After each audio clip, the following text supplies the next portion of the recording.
Well, this is a shite test race. It's only been 2 laps and already McFry is down in fucking 3rd place. Great. And with a fucking Jones right behind it as well. God.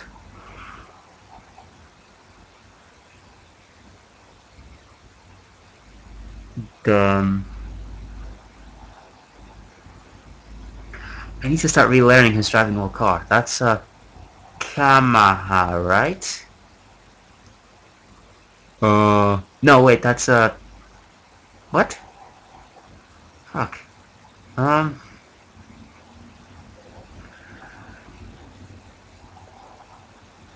Yeah, Kazama and McKay, those are Kamahas.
fuck's sake, McFry, do better. Come on. It's fucking ridiculous. He's lost the lead already. Ah, and another one. This guy's fucking shite at the races.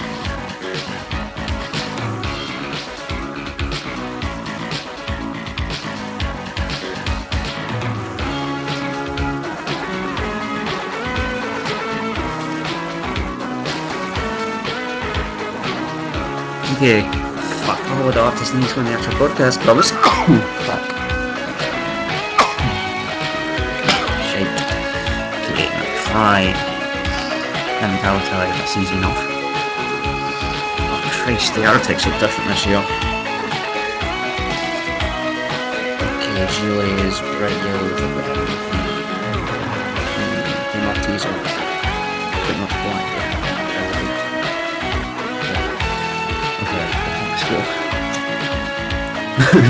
Just as you go to the place where he crashes like a fucking mom.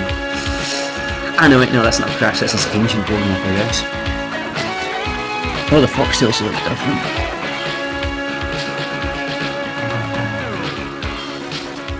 Yeah, racing looks too. Looks just like the GP2 one, so fine. And Hatsus look the same. The Hatsus look exactly the same as before. Simpsons look the same as the F1RWRS car, not easy enough to remember. The Joneses look the same as before. Look a bit like the Alitalis, they look a bit confusing. The Red Bulls look the same as the Delta Dynamics. That was the same as the F1RWRS as well, which is useful.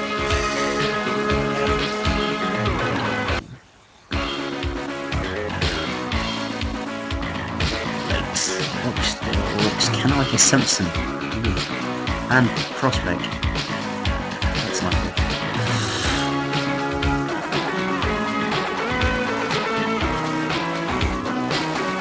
No, that's not good. The Bogstel looks almost identical to the Prospect and the Simpson at the same time.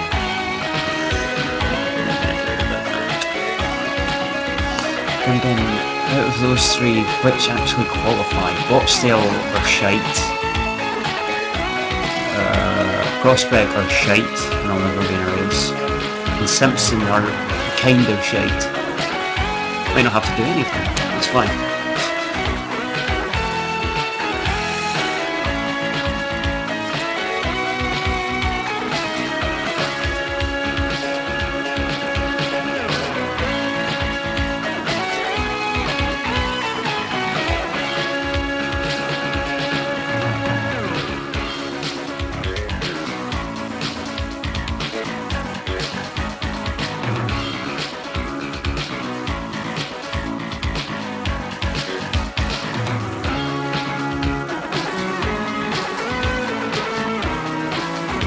Right, so that's the... Fuck, what are they called now that Kingfisher withdrew? Nebula? No, not Nebula. Fuck.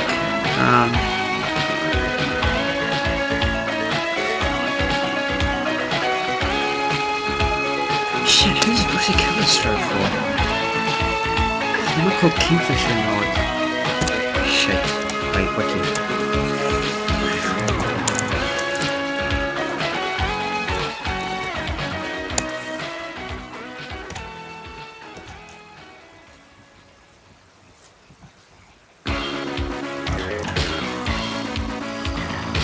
Fuck, I need like a spoiler skate or something, I'm hopeless.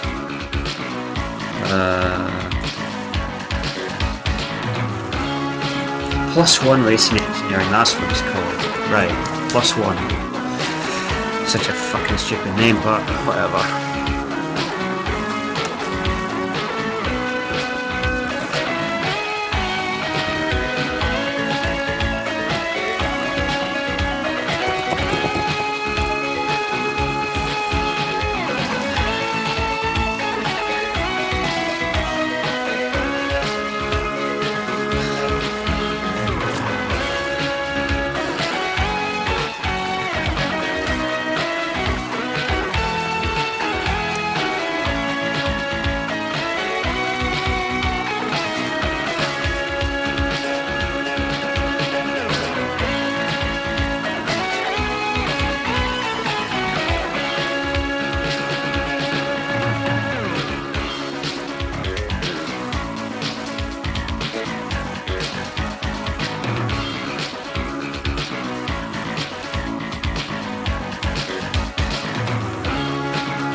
Welcome to the first round of the F1RWRS season here in Adelaide.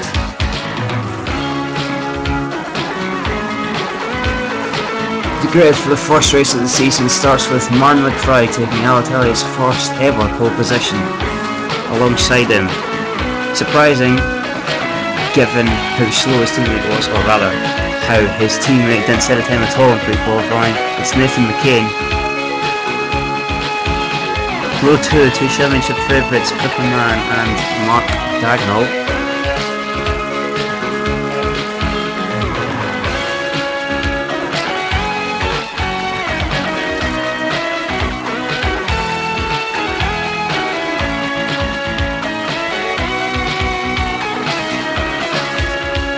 On row 4 we have the other MRT of Paylon. Alongside him, the second Alitalia, Ron Mignola. Row 4, Ben Fleet and Mirko Bosovic of Foxtail and Aerotech. Fleet, surprisingly, well, actually not surprisingly, 7th in every single official session so far this year for Foxtail. If anything, he is very consistent. Row 5, Rhys Davis in the first Jones, and in 10th place is Nathaniel Spencer into the other Foxtail. 11th and 12th, two veterans of the sport, Aurelian Mall and Nicholas Steele for Gillet and Hero Racing. 13th place, former MRT driver Philippe Nicolas for the Aerotech team. And the 14th, the Flasco's first qualifying performance in roughly 1.5 years with Alexei Boivolov. P15, Jean-Luc Schiller for Autodynamics, their best ever qualifying result. In 16th place, Brucey Kibitz on his F1RWRS debut for Kingfisher, or as they're now known, +1 technology. In 17th, James Davis is in the sunshine, but actually not having a good season in pre-season, and it's not like it's going to get much better right now.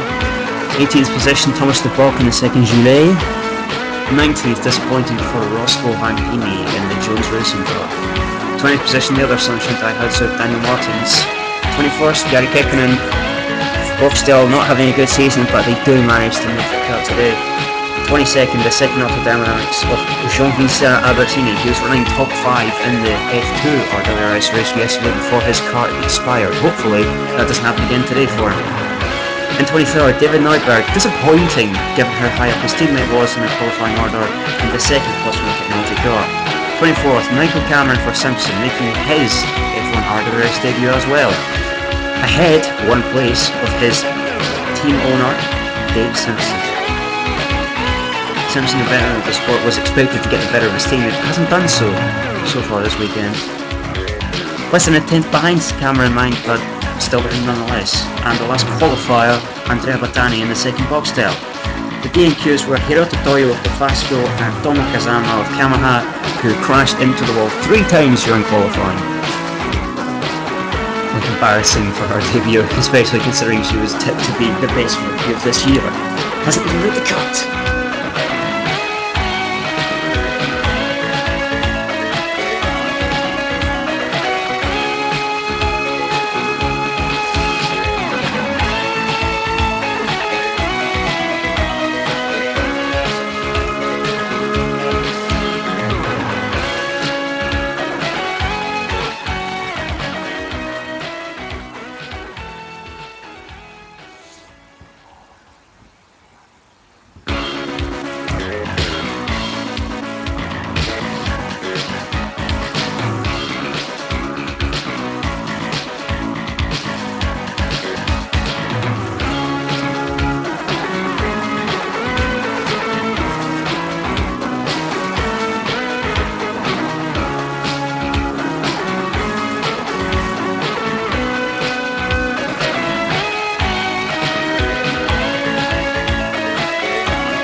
While we wait for the race to begin, we may as well go through the backstory to the qualifying.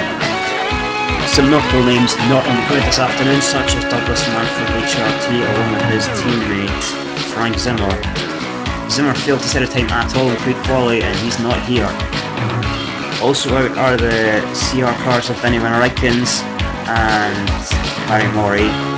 Again, Maury hilariously slow and causing his team to fail to make the qualifying section proper. Also out Hagani Shizuka and Shinobu Kariyama of Revolution, surprising given they were quite well up in pre-qualifying last season. Kariyama failed to set a time. Won't start this afternoon. Teams that will start though have just lined up. McFry gets the race underway. McCain follows very closely. He's going to try and make a move around the outside and he makes it stick. McCain leads the race. McFry, Billy Wayne second, Daniel up to third. We have quite a messy start here. That's, oh, Cameron's out already. Because he hits, I think he might have hit someone. Oh, he's hit his teammate. I'm pretty sure he hit his teammate there. That's a disastrous start for Simpson Racing. Not the start that Simpson needed at all. And I think, was it his own teammate that caused? Yeah. It's quite hard to see from this angle. Oh, we really need a better camera angle to see exactly what happened there. But I think Dave Simpson might have crashed into his own teammate. Really not what you would expect from a veteran of the sport by Simpson. McCain is already sprinting away at the front while McFry holds everybody up.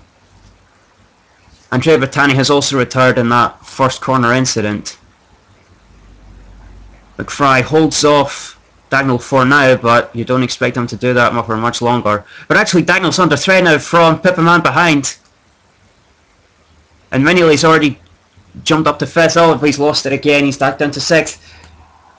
Kalon's got ahead of Pippaman somehow. It looked like Pippaman was going to take 3rd, and actually she loses 4th to Kalon. We have a traffic jam at the hairpin, which leaves Dave Simpson with no rear wing to catch up. That car does not look like it's going to go much further. We'll see what they can do in the pit lane, but doesn't look good for him at all. Fastest lap by Nathan McCain, unsurprising given he has no traffic in front of him, as Simpson makes, well, needs to take a pit stop. McCain already 2 seconds up the road.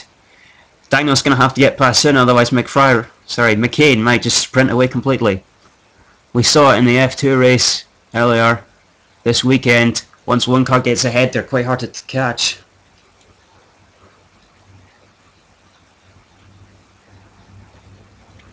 Still focusing on McCain at the moment, but there are several close battles further down the field. Alexei Boivolov, surprisingly, is still pretty solidly in the top 12. And in fact, he's just overtaken early in mole 4 position at the hairpin. Real ding-dong battle there, but we can't see what's going on because the director is so focused on the front of the pack. Mull seems to have been able to keep the position for now. But that DeFasco, powerful but a little bit unreliable. We'll have to see if he can make the end of the race. Here we are with Mark Dagnall, who's dropped behind Lawn and Mann. Of all the people you expect to fall back, it's not Mark Dagnall. We have a car out there. Oh, Kibitz.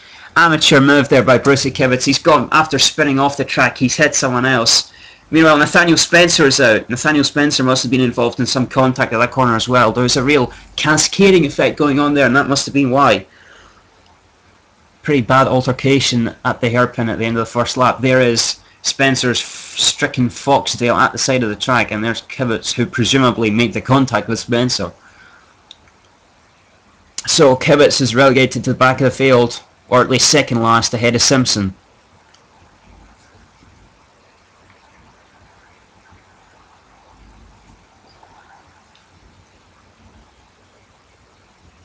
That was careless by Kibitz. Cameron's, sorry, no, that wasn't Cameron, that was a box tail. Not sure which box tail, but one of them. Got a pretty big hefty whack from Kibitz there. Hopefully his car's still okay to go. Meanwhile, we're back near the front of the field. Mark Dagnall has some work to do. Looked like he was going to challenge for second, and now he's down in 5th. Such is the forwards and backwards nature of this track.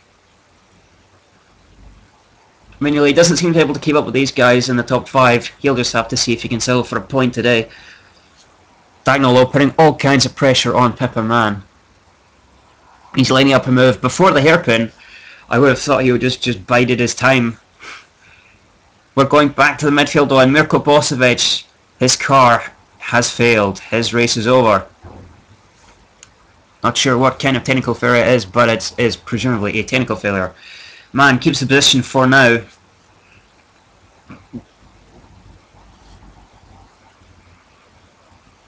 Further down the field, Vantini has made some decent progress. Started 19th, already up to 13th. Although it looks like he might lose the position. He just got back from, I think that is James Davis in the Sunshine Daihatsu. In fact, he concedes the position as Thomas de Bock takes Jean-Luc Schiller.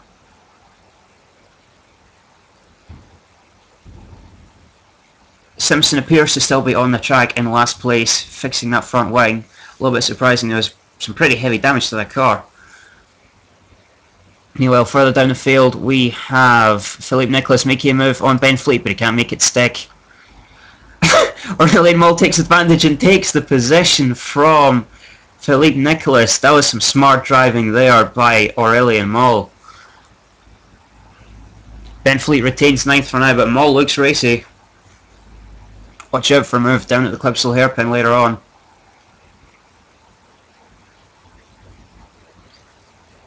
Fleet is going quite slow though, and I expect he's going to be overtaken by that long train of cars as the race progresses. In fact, here comes Aurélien Moll, but it looks like Philippe Nicholas wants to get both positions back now. I wonder what happened with that move. Unfortunately, we're not looking at it at the moment. Here we are with Pippa Mann, who takes... Oh, that's a replay of earlier, I believe. Mark Dagnall losing both positions to both his teammate and Pippa Mann a couple of laps ago. But yes, that is definitely a replay from earlier on. Aurélien Moll did indeed take the position from Ben Fleet.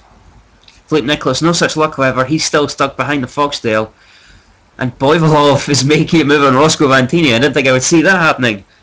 Has he made it stick? Doesn't look like it so far. McFry surprisingly holding on to second place reasonably convincingly so far. We expected him to drop down the field like a stone, but he's still there in the podium place. A couple of seconds gap to Pippa Mann behind. Those three cars, Mann, Dagnall and Lawn, so busy fighting each other they can't keep up with the guys ahead of them. Here comes Dagnall making a move for third. He's comfortably down the inside. Third position is back in the hands of Mark Dagnall. He's got his sights set on Martin McFry in second place now. Ron Mignolet still a solid 6th place ahead of Rhys Davis and Nicholas Steele. Aurélien Moll starting to pull away from Ben Fleet already. We've got a huge train of cars caused by Ben Fleet, 2 by 2 down towards the hairpin. Quite hard to tell who's overtaking who in that situation. Nathan McCain still comfortably in the lead of this race, with Dagnall so busy fighting Mann and Lawn he's not been able to make any inroads into the Scottish driver so far.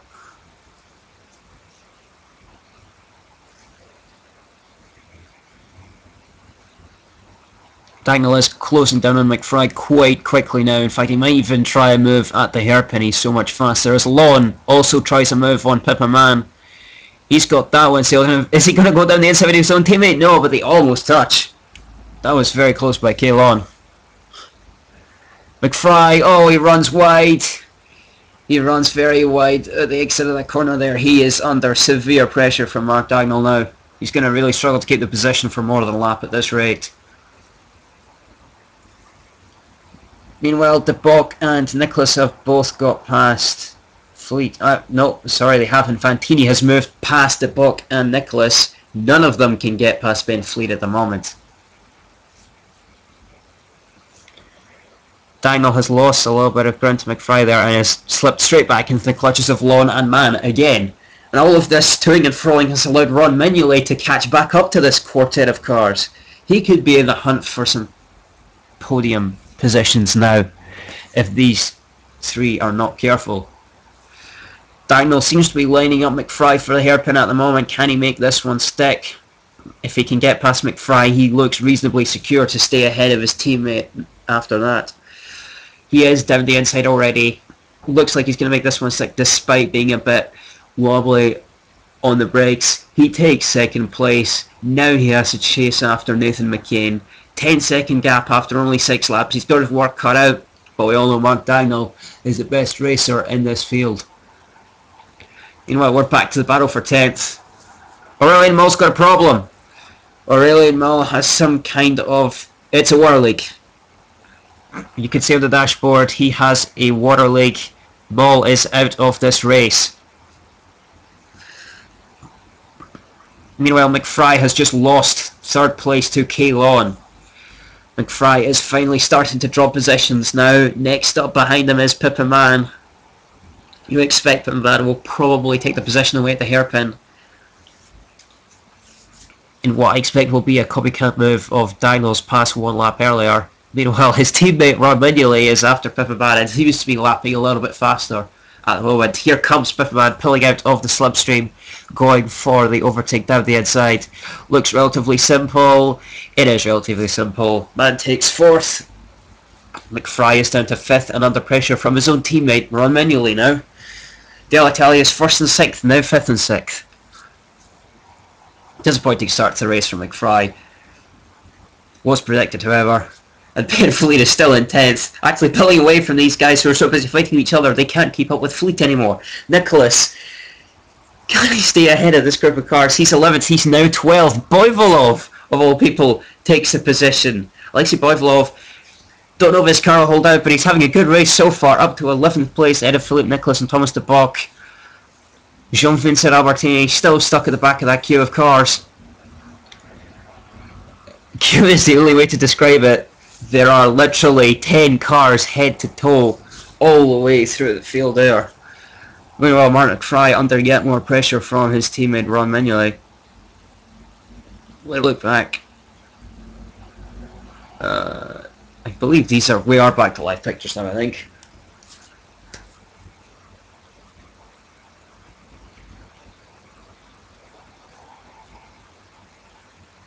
Mignolet lining him up for the hairpin. Looks like it's going to be a copycat move of Dagnall and Mann from the previous 2 laps. For the sake of Alessandro Lanari, I hope they don't fight each other, and indeed they don't. Ron Mignolet takes 5th with relative ease. Martin McFry is down to 6th, but he's got a reasonable gap to Nicholas Steele in the secondary racing behind, 5 seconds. We'll have to see how long that lasts. Steele is in a marginally better car as Nicholas dives out and tries to take the position from Boivolov. Fails though, and that's put him under pressure from de Bock, and Martin's behind. They're swapping left and right, trying to find space. De Bock goes down the inside of Nicholas. He makes it stick. Jean-Luc Schiller is up to 13th. My apologies, I thought he was up to 13th, but he's not taking the position from Nicholas. It looked like he dived down the inside, but he hasn't made it stick. Schiller remains 14th and Nicholas retains 13th. De Bock finally has some space. And actually it looks like Nicholas is the driver who's holding everybody up now. It looked like the Fleet was the rolling roadblock, but actually he's pulled away quite far because of all this toing and froing in the midfield. Boivolov very quickly catching Ben Fleet now though. I expect he'll enter the top 10 in a matter of minutes. Fantini on his own in 9th place has a bit of catching up to do to catch his teammate Rhys Davis and Naylor Jones. Meanwhile, we're back to that battle with Ben Fleet, who is now losing quite a considerable amount of time to the cars behind him after initially pulling away. Boivolov is lining up Fleet for the Clipsal hairpin. Almost every overtake we've seen so far has been at this hairpin, and why not? It's one of the best spots on the track to take position. Here comes the DeFasco down the inside of the Foxdale. He takes the position reasonably comfortably. De Bock doesn't want to try and move, pulls in behind Nicholas. The queue continues. Kibitz still seems to be running okay despite that earlier incident contact with Kekkonen. Boivolov comfortably in 10th now.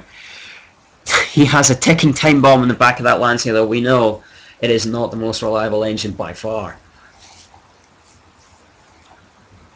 Ben Fleet, can he keep the position from De Bock? He does for now.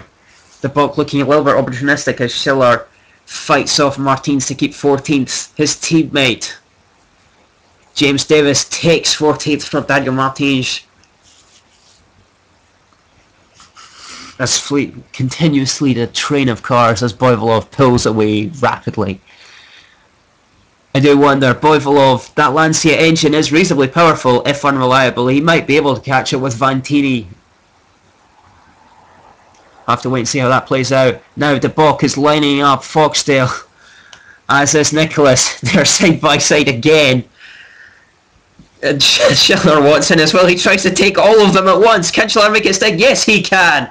What a move by Jean-Luc Schiller, taking 3 cars in 1 corner. Fantastic.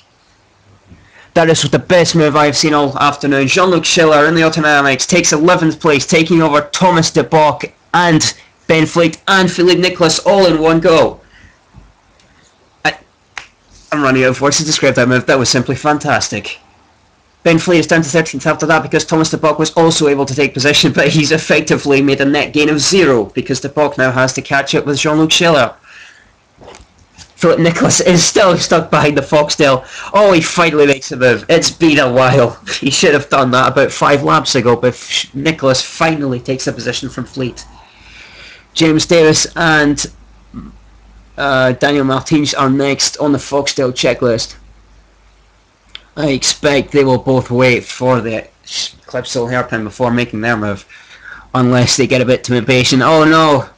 No, James Davis, what are you doing? That's too impatient. You're not going to be able to overtake him there. And now he's under threat from his teammate Daniel Martins. And in fact, I think that's Brucey Kivitz trying to take them all at the same time. This is madness going into the hairpin. Well, James Davis is wide. He loses position. There's a traffic jam again. Simpson has been able, despite making a pit stop to fix his broken front wing, Simpson has already been able to catch up because of all this traffic jam nonsense caused by Ben Fleet. In fact, Martins wasn't even able to take the position from Ben Fleet. These guys just don't have the patience. If they were just a little bit more patient and focused on their overtaking moves, they would be able to get ahead of these guys much faster. But we have this ridiculous situation where everybody's trying to overtake everyone at the same time and nobody's making any net gain. Fleet remains 14th for now, but I say it's only a matter of time, but these guys just can't get their shit together. Let's see if Daniel Martins has any more patience than his teammate James Davis did. No, he's done it again. That's not going to work. I've said this time and time again, you cannot overtake on the approach to the hairpin. You've got to wait until you get to the hairpin. And here comes Brucey Kivitz making a move on Daniel Martins. I think he's going to make this one stick. He's already well alongside. Indeed, he takes 15th place from Daniel Martins as David Neuberg takes 18th from James Davis. We've lost our pictures at the moment, sorry about that. We've got it back already. Boivolov is a solid 10th now, pulling away from Jean-Luc Schiller behind. Oh no, he hasn't. He's fallen into the clutches of Jean-Luc Schiller.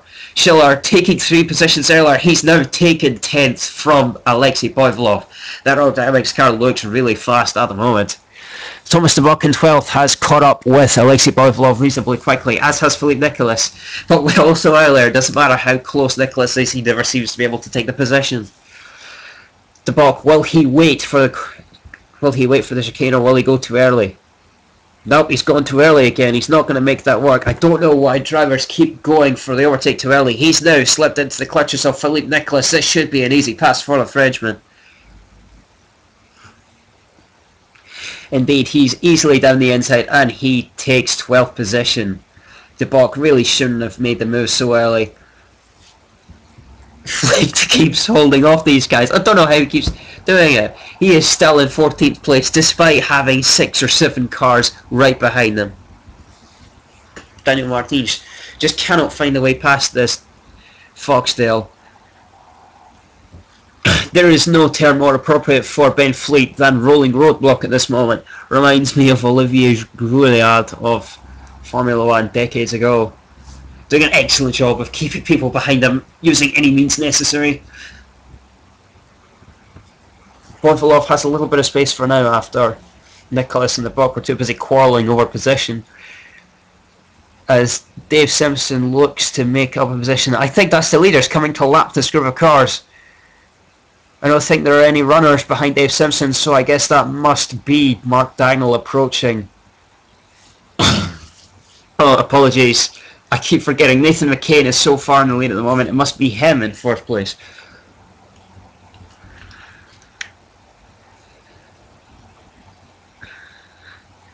I'm going to shut up now because I clearly can't see anything. There's a three-way battle for position.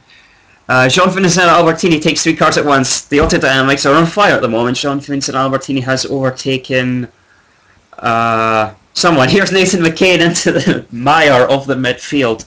Dagnall is stuck behind Simpson. Whoa, he's waving left and right. What is Simpson doing? Get out of the way, you old fogey. Dagnall eventually gets past the Simpson, but that was some awful driving. He's really not having a good race, Dave Simpson. He crashes into his own teammate and he almost put Mark Dagnall into the wall.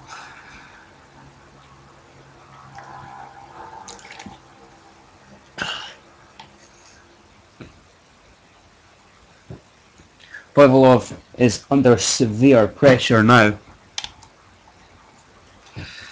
McCain trying to pick his way through the back markers.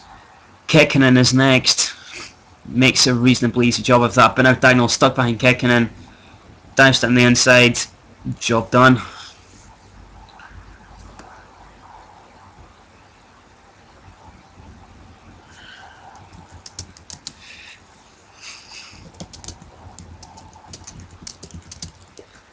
McCain is approaching the +1 duo of Kibitz and Neuberg now.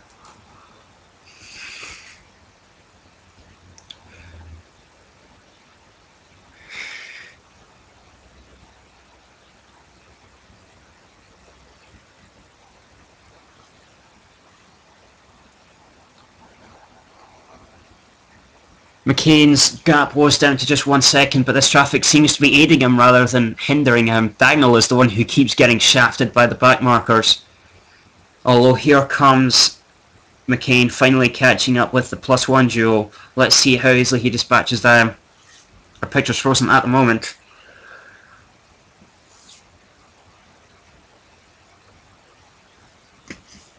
And he's stuck now. Dagnall is catching really quickly because McCain cannot get past this couple of cars. He gets past Kibitz, but can he get past Neuberg?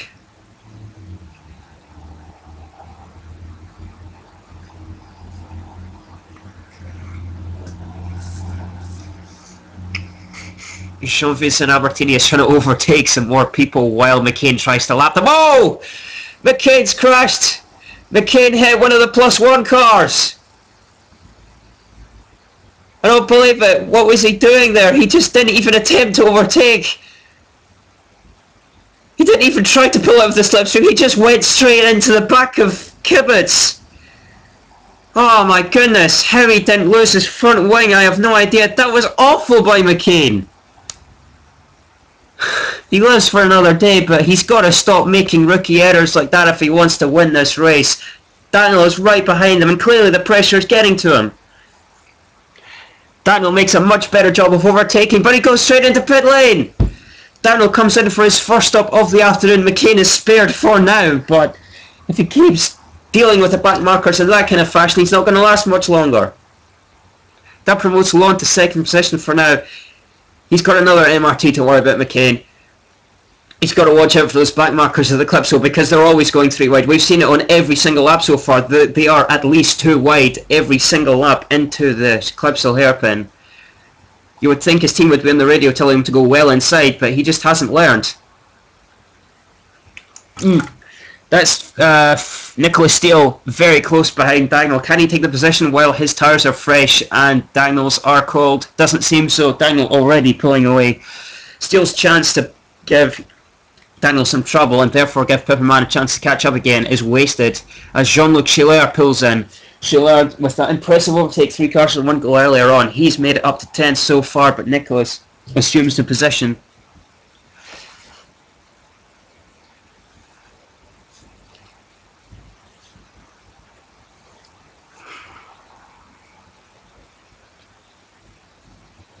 as McCain makes his pit stop only one after Dagnall. It'll be interesting to see if Dagnall can leap from McCain. They were only about a second apart. Ron Mignolet assumes second position now. Only Lon ahead of him yet to stop.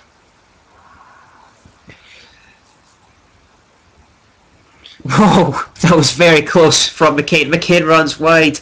He's lost a position. Dagnall assumes the, I say lead, but it will filter out to be the lead once the pit stops have cycled through. McCain has lost not only the position, but I think he's lost a lot of time as well. He'll have to watch it for Lon when he pits. I think Lon might get out ahead. It will be an MRT 1-2 when the pit stops cycle through, I believe. Although Schiller doesn't want to stick to the form book, he tries to take possession. Sorry, that was Kalo, and he didn't want to give up that position. Albertini. Lon does eventually lap him and comes into the pit lane. I apologise, I really can't tell the cars apart so far. Hopefully I'll get better as the season goes along, and Mignolet will assume the lead of this race. And Alitalia is back in the lead after initially McFry being on pole and losing it very quickly. Will be intriguing to see how far Mignolet goes into this race, and in fact, if Mignolet attempts a one-stopper, he might be someone to watch out for. He might not be as fast as the MRTs, but he's certainly a consistent driver. If he attempts a one-stop, he could be a factor this afternoon. Meanwhile, we're back with Kalon, who runs up. Oh, he's been hit by Nicholas Steele. Kalon was slow out of the traps and gets hit by Kalon. Now Steele is holding up his own teammate Pippa Mann. Steele, not really on the best of form at the moment, hits Lon and now he's holding up his own teammate. He should really get out of the way. He's not been particularly fast this afternoon while Mann is fighting for a podium place. I imagine Phoenix McAllister is absolutely furious at the pit wall, shouting at Nicholas Steele to get out of the way. We are back on board with Mark Dagnall, who already has Mignolet in his sights. Oh, apologies, that is not Mignolet, that is McFry, who has not pitted either. McFry has dropped back quite a bit, but I think he might be ahead of Steele when he pits.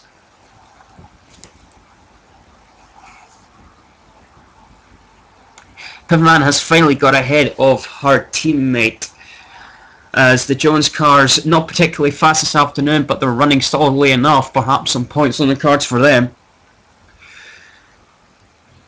That's Jari Kekkonen, the lap down in 21st. Oh my goodness, Kalon has binned it at the first corner. Kalon wipes the right rear off his MRT. I don't know whether that was mechanical or driver error. Let's have a look at the replay. Coming up towards the first turn, he just has too much speed into the first corner, goes backwards into the barrier. Unbelievable from Kalon. You would expect from a veteran like Lon, he would keep his car on the island, but he's binned it today. That's disappointing for MRT. That was a solid podium out the window due to driver error. Lon just pushing too hard, and he's going to be under severe pressure from his team after only one race. We knew that he was going to be difficult. He was going to be in trouble to keep his seat anyway, but that he can't afford to do that if he wants to keep his seat. Dagnall is a clear number one. Lon just has to finish behind him, and he's not even managed that this weekend. The car was clearly good enough to finish in the top three, but he spinned it. That will promote maybe even McFry to P4. Sorry, not McFry. Mignolet might be P3 after this, as Philippe Nicholas pits. There goes Dagnall taking McFry, who I don't believe has made a pit stop yet.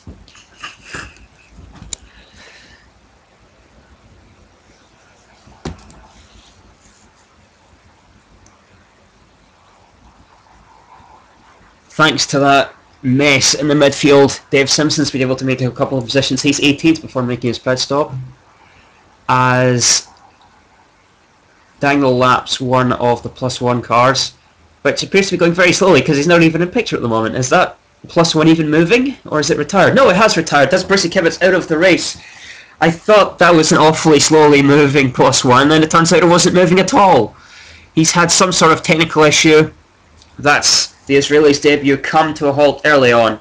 He wasn't doing particularly well, but at least he was on around the same pace as his teammate David Neuberg. So not exactly a disastrous performance from him. I'll have to just look out for him for the rest of the season, see if he can defeat his more experienced teammate David Neuberg. For now though, Mignolet still leads. He hasn't made his pit stop. I do wonder if he's going to try and attempt a one-stopper. That could make this race quite interesting. Same for McFry actually. He's not made a pit stop either. Perhaps he's going for a one-stop as well, although he's under severe pressure from Nathan McCain, the former race leader. McCain though, he's done exactly what I said these guys shouldn't be doing, making a move before the hairpin instead of at the hairpin, and now he's under pressure from a car who's a lap down. James Davis tries to take a lap back, and he's done it. I don't believe it. James Davis has unlapped himself from Nathan McCain. He will be fuming inside that helmet, but it's his own fault. He's got no one to blame but himself. He's showing his rookie errors here. He hit. In fact, was it James Davis he hit? I'm not sure. Definitely hit. I think he hit one of the Sunshines earlier on, and that's just desserts for James Davis. McCain's going to have to go back and try again. Some of these antics from the rookies are just beyond words. McCain, he's been fast, but he's made so many little mistakes. He's got to get his act together if he wants to rival Diagonal this season. He goes round the outside of James Davis in the chicane section, but he's lost a lot of ground to McFry now. He looked like he was going to take the position, and he's lost a couple of seconds.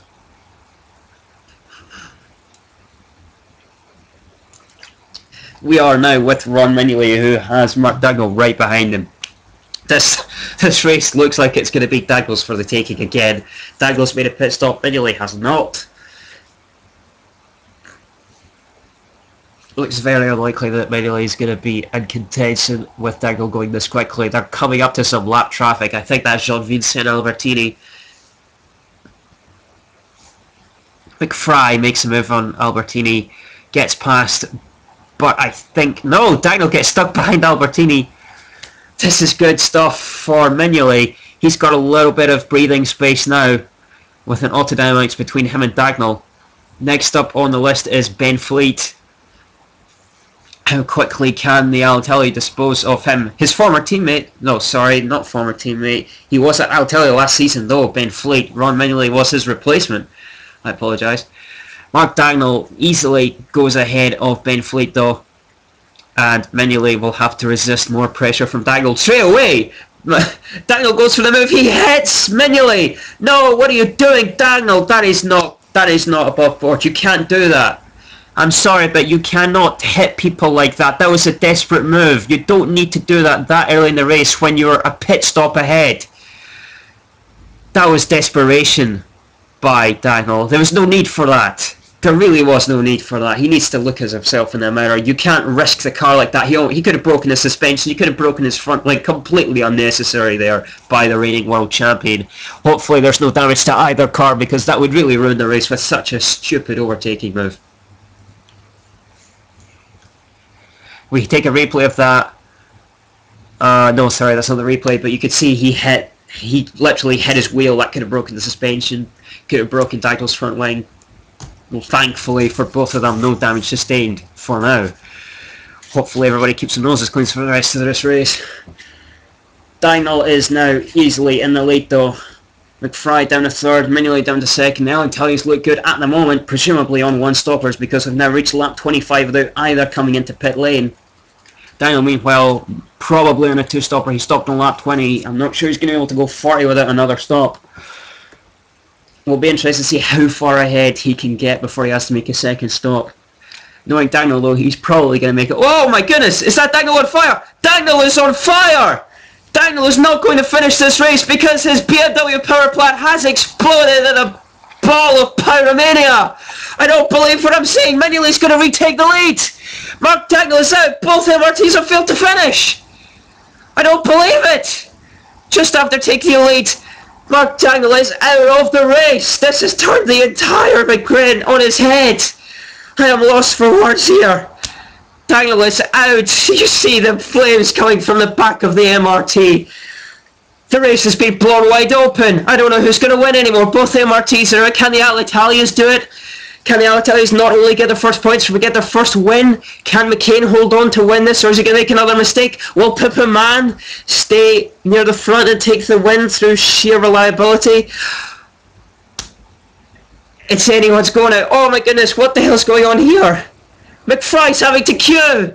McFry queued straight behind manually. This is a disaster for Alitalia in the pits. It's all going off here. I'm starting to lose my breath. This is getting absolutely crazy. Manually has made his pit stop. He is out in 4th position behind the two Aero Racings and McCain. McFry has lost position at one of the Joes. We have... Oh, Kekkonen is in the wall. He spun on the exit of turn 1, tried to get back and went straight into the barrier. Pathetic spin turn by Jari Kekkonen there. He's broken the front of his car. It's all going on. Oh, I may need to take a break after this because we've had a sudden flurry of activity. I'm really lost for words. I think I need a few laps of calm after that. McFry has come back out in 6th place behind Rhys Davis, but ahead of Thomas de Bock in the first relay. Whether it will have the Vantini actually, because Vantini has fallen behind Thomas de Bock, which is awfully surprising. McFry not too far behind Rhys Davis, and Jones have not shown much race pace so far, so perhaps McFry could have a chance of taking 5th place back. Mignolet is in a solid 4th at the moment. The question is, can he keep up with Nicola Steele and Pippa Mann in two Aero Racing? Probably not Mann. She is very close behind Nathan McCain, as in fact Mann herself, I was just talking about her, and now she laps Ben Fleet, the permanent roadblock, a thorn in the side of the leaders. He's going to be someone to watch because he may influence the race from being so slow.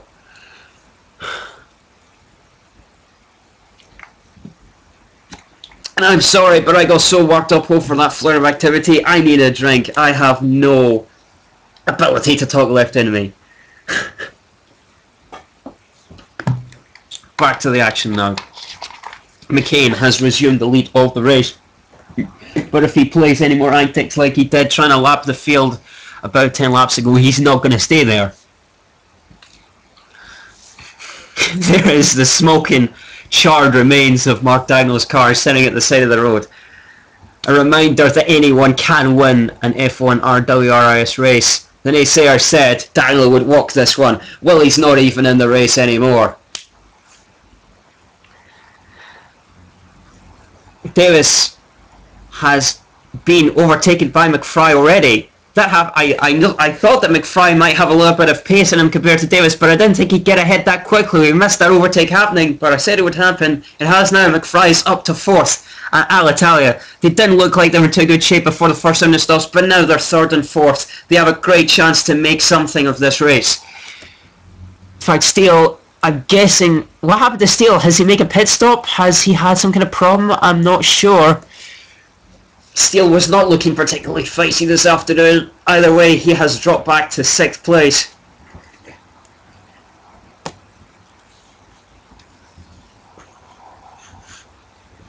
Dave Simpson has retired. He had that incident earlier on, losing his front wing. He was able to keep going afterwards, but he is now out. Right, quite reasonable 15th. Oh, okay, engine fire. His car has gone exactly the same way as Dagnall's. Huge engine fire. He is out. And that is not a good sign for Alitalia because they use the same Renault power plants. So Alitalia might be running 3rd and 4th for now, but they're going to have to watch their behinds literally because they may catch fire. Meanwhile, we're back with Rhys Davis losing a little bit of ground. Oh, sorry about this. We're having some technical difficulties at the moment. Hopefully that's the stream back for you now.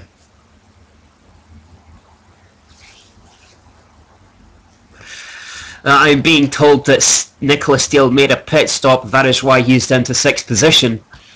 We'll have to see where he filters out after the pit stop cycles are finished. I imagine he will still be in the mix for a podium somewhere. I just don't know where exactly. We are still with Rhys Davis at the moment. Whoa! That was very close. One of the Foxtails came out right in Rhys Davis's path. Very lucky not to have an altercation there.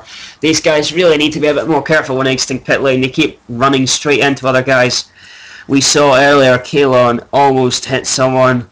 Nicola Steele we're on board with now. He looks like he's under pressure from a Foxtail. That doesn't sound right. Maybe he just overtook him. Roscoe Vantini going quite slowly. He is holding up Philippe Nicholas in the arrow tag now.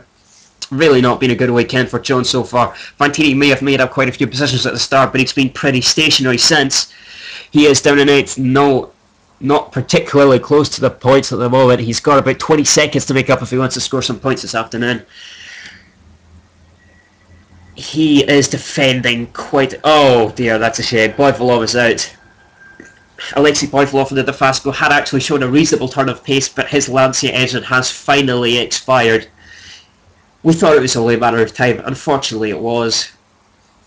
You know, Dofasco, not a team that qualifies particularly often. You want them to do well when they do make the cut, but no finishes today for Dofasco.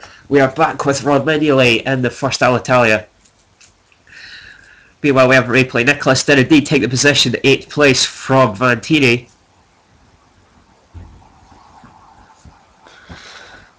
McCain still leads this race and is in fact extending his gap over Pippaman by about half a second a lap. Not looking too good for a man at the moment if she wants to win this race. Comfortably ahead of Mignolet in the first Alitalia though, gap for around 6 seconds. And McFry way behind his teammate Mignolet.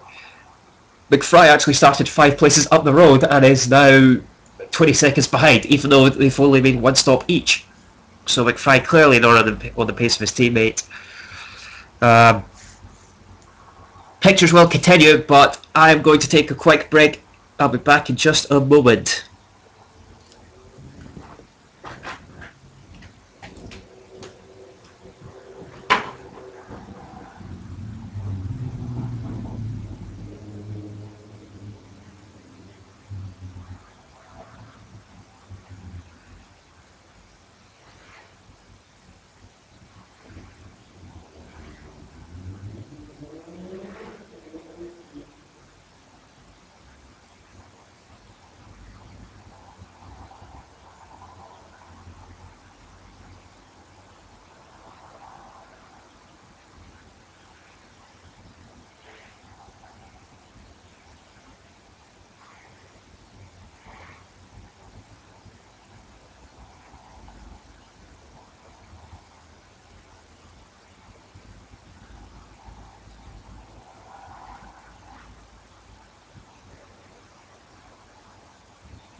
Okay, welcome back to F1RWRS live at Adelaide. Jari Kekkonen pits from 16th position in the remaining box tail. We are on board with race leader Nathan McCain.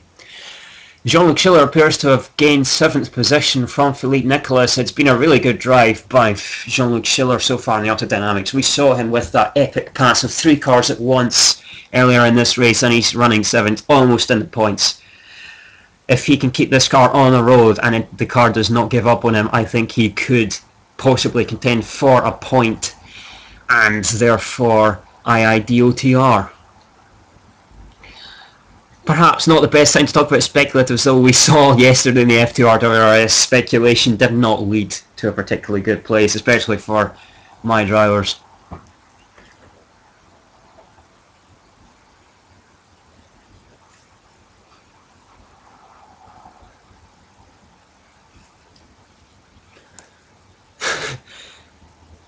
That is quite possibly the most satisfying sight in F1RWRS. Every time we get a camera shot of the exit of the Adelaide hairpin, we see the charred remains of Mark Dagnall's broken down BMW. Obviously, Mr. Melrose will not be too happy looking at that, but I'm pretty sure the rest of the field and all the fans are.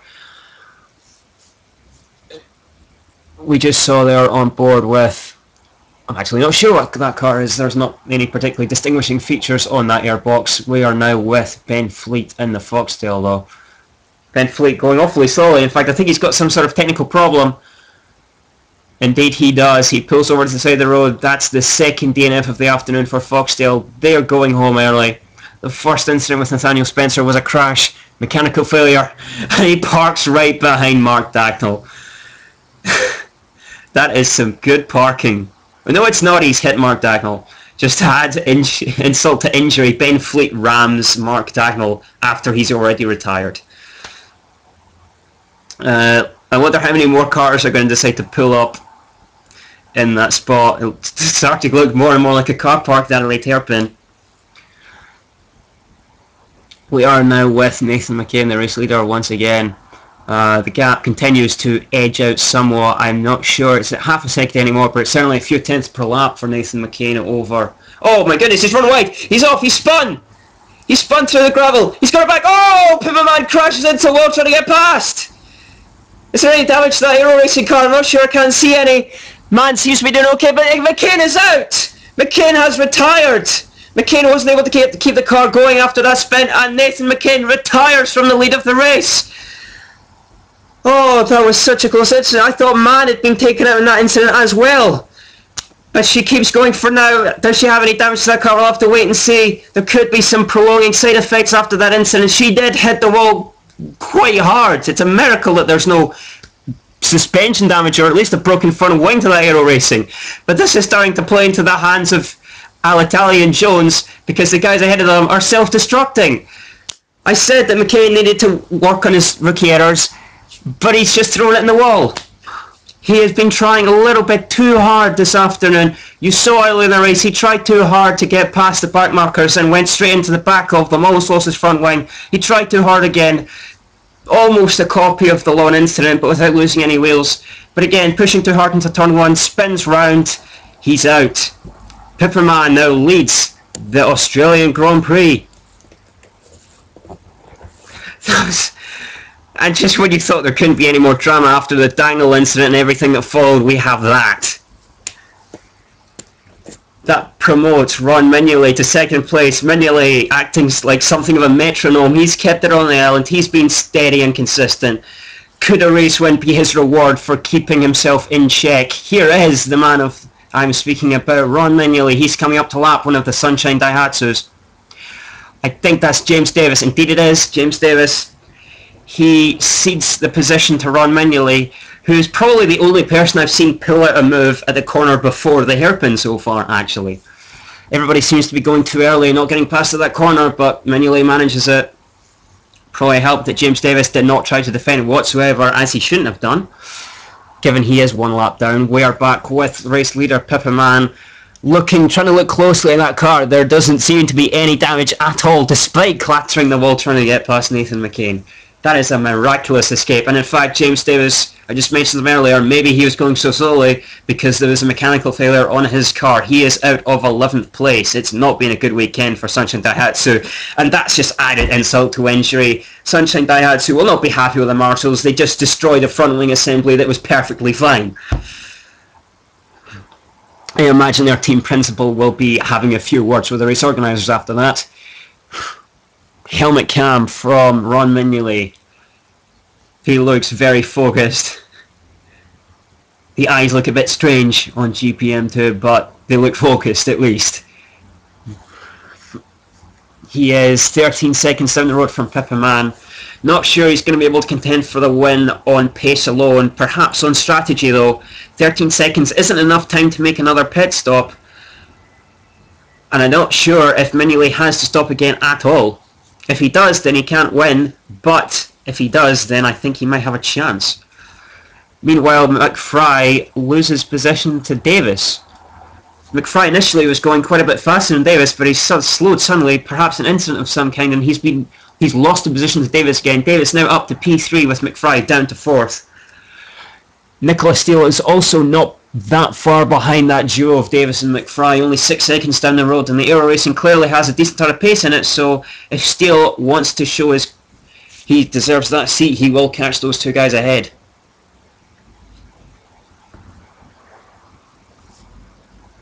We only have 13 cars left on the track. It's been a race of attrition this afternoon. Mostly reliability related, but also a couple of crashes.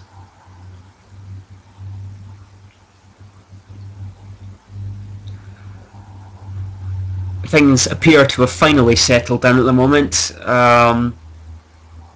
Davis starting to pull ahead of McFry. McFry has already lost 3 seconds in 1 lap. That's got to be of some concern to Alitalia. McFry is dropping time at an alarming pace, and very quickly into the hands of Nicholas Steele.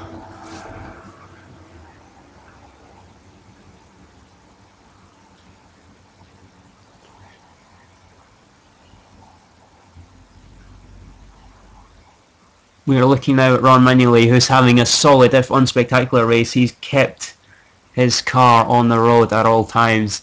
He's kept his head, and second place is pretty much what he deserves for it. Everybody else ahead has pretty much lost their head at some point. Manuelli, though, nice and calm. But so is this girl, Pippa Mann. She has been on solid form this afternoon. As we view Rhys Davis trying to get past lap traffic, +1 of David Neuberg. Looks a little bit risky there, but he gets the job done in the end. I think that's Philippe Nicholas further behind.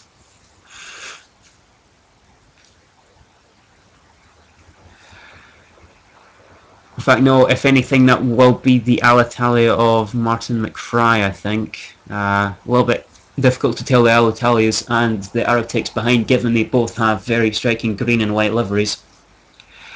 Only difference is Alitalia has a splattering of red on the rear and on the front wing.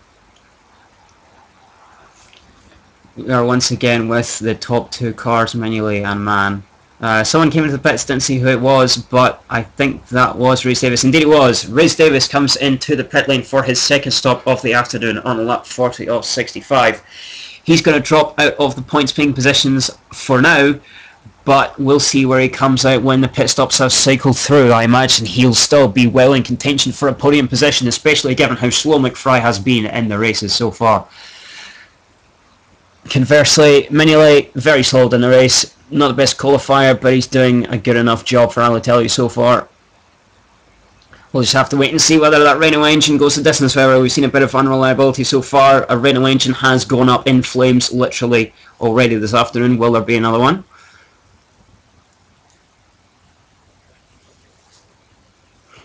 Here we are with Martin McFry, who's inherited 3rd position once again with Rhys Davis coming into pit lane. He's about to lap David Neuberg in the +1 car.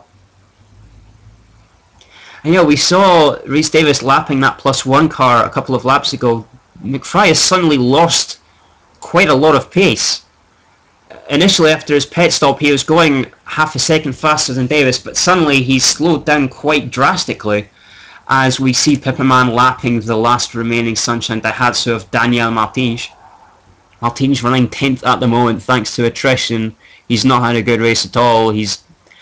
Well, he has been there or thereabouts on the pace of his teammate. Neither has been particularly quick this afternoon.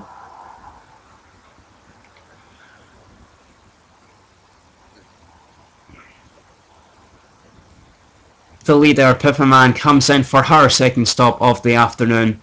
The question now is, will Manuelli stop again? Oh, we've had a traffic jam incident at the first turn. That's Philippe Nicholas being hit from behind by Daniel Martins. Not sure if that was for position though. Looking at the leaderboard, yes, it was for position. Stewards might want to have a look at that because that did not quite seem above board by Philippe Nicholas. In fact, all of this pit stop reshuffling means there's only 2 cars. Oh no, sorry, 3 cars a lap down at this moment. Kekkonen is 2 laps down after having a spinning incident earlier on. Pippa Mann has finished her pit stop and she comes out 8 seconds behind Ron Manuelli.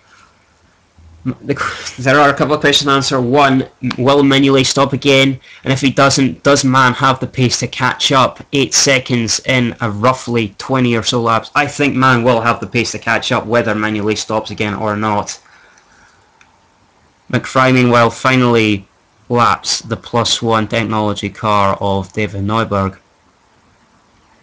Although Neuberg's... Oh no! What are you doing, David Neuberg? That was completely uncalled for by David Neuberg. He's a lap down. He should know better. He should cede the position.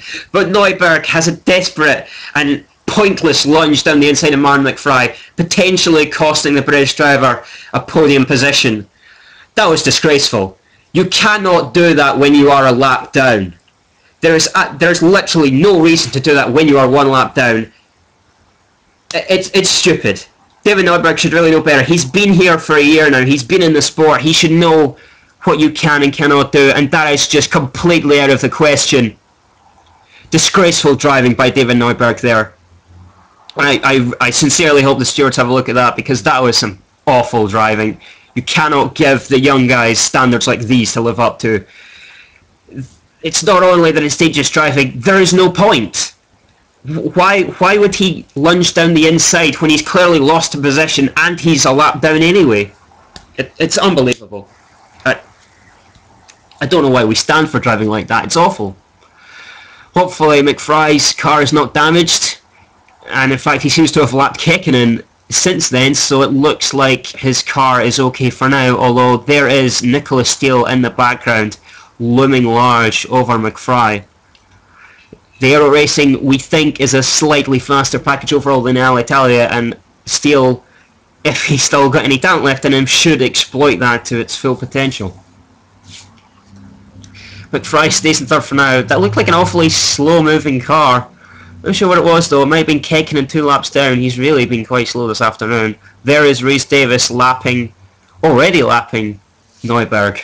And on this occasion, Neuberg does not fight back. Steele has already caught McFry though. McFry really is struggling for pace now. Doesn't look like he's going to be able to fight for a podium this afternoon with this level of pace. Might even lose 5th to Davis by the end of the day. Might even lose 6th to De Bock at this rate. He'll have to try a bit harder if he wants to finish in the points this afternoon.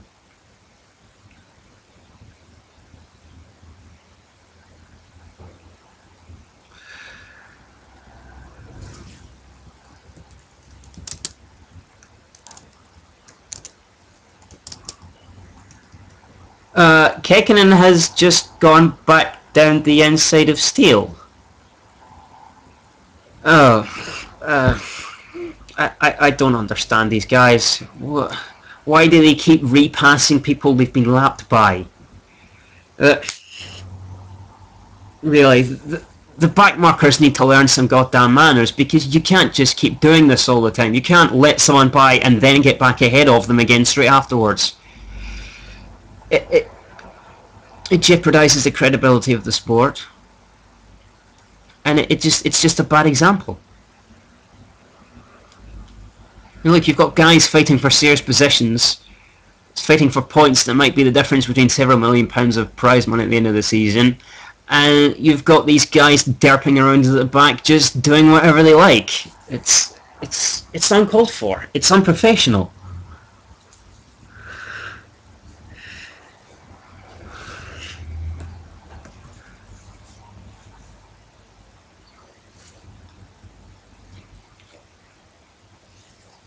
We are back on board with Rhys Davies. Well, I think this is Rhys Davies. It could be Roscoe Vantini, but why would we go on board with Vantini, who has been completely anonymous to the point he's actually fallen back? He's now in 10th, behind Daniel Martins in the Sunshine Daihatsu. Really not a good race for Roscoe Vantini. Initially, having made up 6 places on the first lap, we thought he would be able to make something this afternoon, but he is thoroughly mired in the midfield. Back at the front though, Ron Mignolet continues to lead, but he's got almost no gap to Pippa Mann behind already, and in fact he's about to lose the lead of this race. It doesn't matter if he has another stop or not. He's not going to win this afternoon, barring a disaster for Pippa Mann, because Mann has taken the lead. Mann looks comfortable to win the first Grand Prix of the year if she can bring the car home in one piece. I think it's just a waiting game now. Mignolet, whether he can make the distance or not really relevant to the fight for first anymore. And looking at the gaps, he should have just enough time to make a stop and come back out in second. Meanwhile, Thomas de Bock has suffered an engine failure. The Gillet engine just doesn't want to go any further, and he is out. Somewhat disappointing for Gillet. They were in a points-paying position at the time. That promotes Jean-Luc Schiller into the points for Autodynamic's possible first point of their time in F1RWRS. Jean-Luc Schiller having a fantastic race. thoroughly outdriving Jean-Vincent Albertini this afternoon, who is a lap down. Schiller only has 1 point to his name in his entire career, scoring for, I believe, Prospect last year, when Prospect could actually still qualify for races. But he's looking good to take a point this afternoon. He is 5 seconds ahead of Nicholas and seems to be able to keep the Frenchman at bay. We look back from Pepperman's car to Ron Mignolet, and already Mignolet is nothing but a speck in the background. This Aero Racing car has got what it takes to win races, and man is showing it today.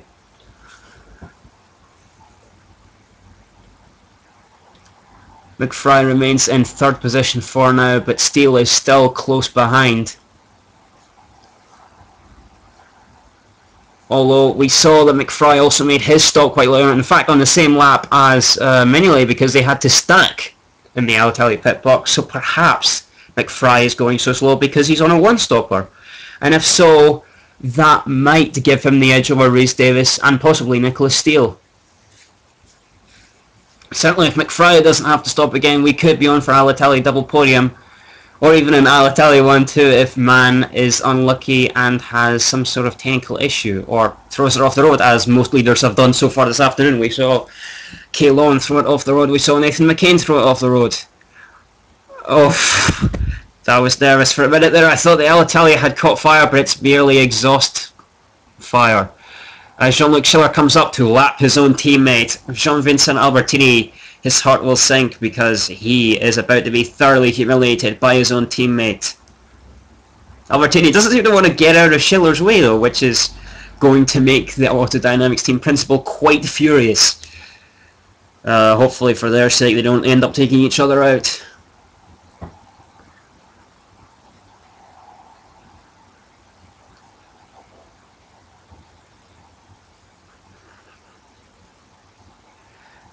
We are on board with Nicholas Steele, I think.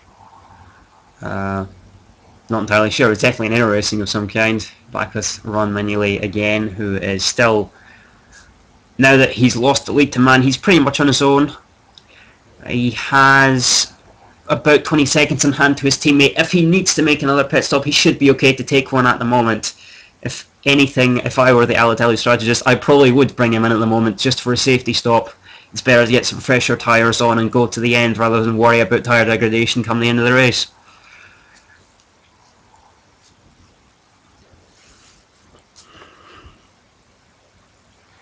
Steele, he looked like he was closing in on McFry, but actually in the last few laps hasn't done anything. He remains about 3 seconds behind Martin McFry in the second Alitalia, and it doesn't look like he's pushing particularly hard. Or if he is pushing particularly hard, it certainly doesn't look like he's even trying. Here's the other Aero Racing now, Pippa Man, extending her lead over Ron Mignolet to 4 seconds on lap 50 of 65. Well, I think that's 65, unless I'm misreading it, and it's actually 85, which means we've got quite a long way to go, but I believe it is a 65 lap race this afternoon. The Alitalias march on. The Renaults were expected to be quite reliable, but we've already had one engine failure for Renault this afternoon. Dave Simpson's engine going boom, even though he was at the back of the field anyway. So keep an eye out on that. Reliability has been a bit of an issue this afternoon. There could be more scalps to be had, especially at the front of the field. Here's Jean-Luc Schiller. Was that a pass? It was a pass for position. Schiller's up to 5th. He takes 5th place from Rhys Davis. This is a fantastic performance from Jean-Luc Schiller. He is marching on.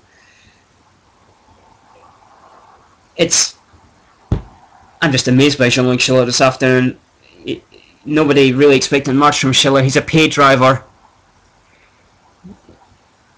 He's never finished higher than 6th in his entire career. But here he is in 5th place for Autodynamics. Autodynamics, we weren't sure if they would even escape pre-qualifying, but they have, and now they're in a position to score their first ever points. 2 points, in fact. A great performance from Jean-Luc Schiller this afternoon. Don't think he can catch Nicholas Steele. He's got about 14 seconds to make up in 14 laps. That's not going to happen. The Autodynamics isn't that fast. But certainly, if he can hold on to that 5th place until the end of the race, it will have been a fantastic result for them. our pictures have gone a little bit funny. I'm guessing that's a track map, but anyway, here we are with Pippa Man. There are only 12 cars left on track, 9 on the lead lap,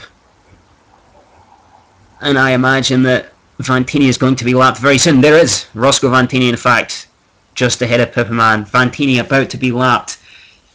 Vantini finished ahead of Pippa Man in the championship last year, I believe, and is now about to be lapped. Really not a good race for the Italian whatsoever. Not only beaten by his teammate quite thoroughly, but also to be lapped is embarrassing for someone of Vantini's quality, driving for such a top team as well as Jones.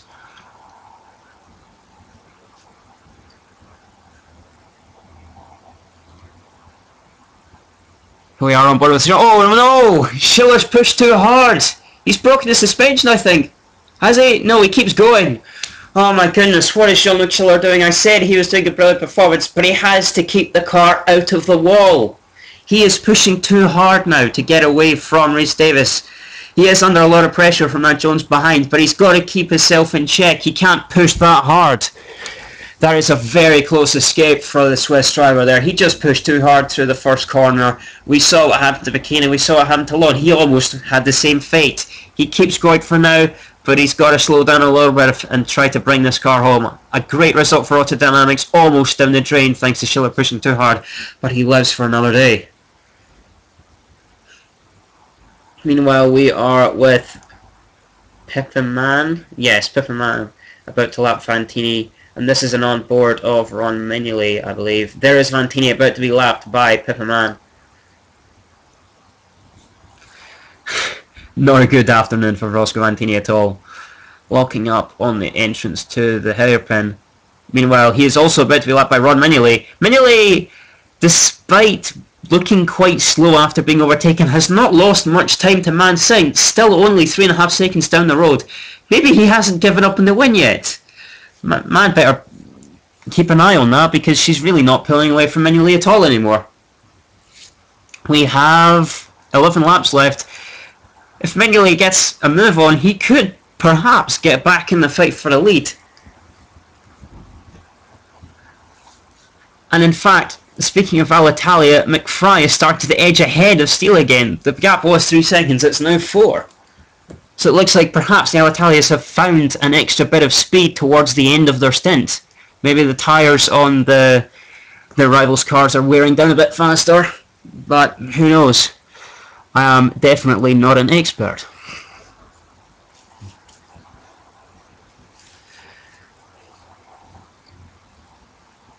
And it looks like that Mignolet gained a 10th so far on this lap on Pippa Man. Probably won't last though, because he will have to lap Roscoe Vantini quite soon. Next up on the lapping list for Pippa Man is Daniel Martins, who will be lapped with ease because he comes into the pit lane for his final stop of the afternoon. Martins not having a great race, he loses position to Vantini, and he is definitely not scoring any points this afternoon, barring an absolute Armageddon apocalypse of an ending to this race. Rhys Davies, though, remains in the points-paying positions, last of the points-paying positions in the 6th place. Doesn't seem to be able to keep up with Jean-Luc Schiller. We can see how hard Jean-Luc Schiller is pushing, because he almost put it on the wall a few laps ago. Martin McFry pits. I didn't see that one coming. Martin McFry has come in for a Swiss up, and so is Nicholas Steele. Well, there might not be any changes at all here, because both McFry and Steele have pitted on the same lap.